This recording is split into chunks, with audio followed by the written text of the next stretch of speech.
ఈ రోజు మనం టాలీవుడ్ చరిత్రలో ఒక అద్భుతమైన సంచలనాత్మకమైన జంట గురించి మాట్లాడుకోబోతున్నాం.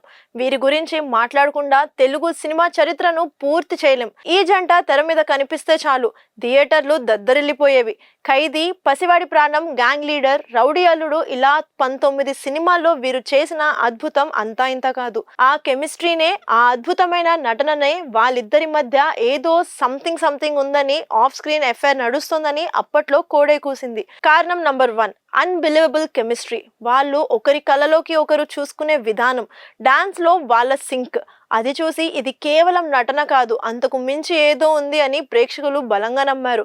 కారణం నంబర్ 2, వరుస సినిమాలు. 2 ఏళ్ల గ్యాప్ లో దాదాపు 10 సినిమాలు చేశారు. అంత ఎక్కువ కాలం కలిసి పనిచేయడంతో ఇండస్ట్రీలో పుకార్లు, షికార్లు చేయడం మొదలైంది. అంత అద్భుతమైన జంట ఒక్కసారిగా విడిపోయింది. 20 ఏళ్ల పాటు ఒకరితో ఒకరు మాట్లాడుకోలేదు. సినిమా ఫంక్షన్లలో ఎదురుపడినా పలకరించుకోలేదు. ఇద్దరు రాజకీయాల్లోకి వెళ్లి ప్రత్యర్థులుగా మారిపోయారు. మీరేమంటారు? చిరంజీవి, విజయశాంతిలది కేవలం స్నేహమా, లేక అంతకు మించి ఏదైనా ఉందా? మీ అభిప్రాయాన్ని కామెంట్ చేయండి.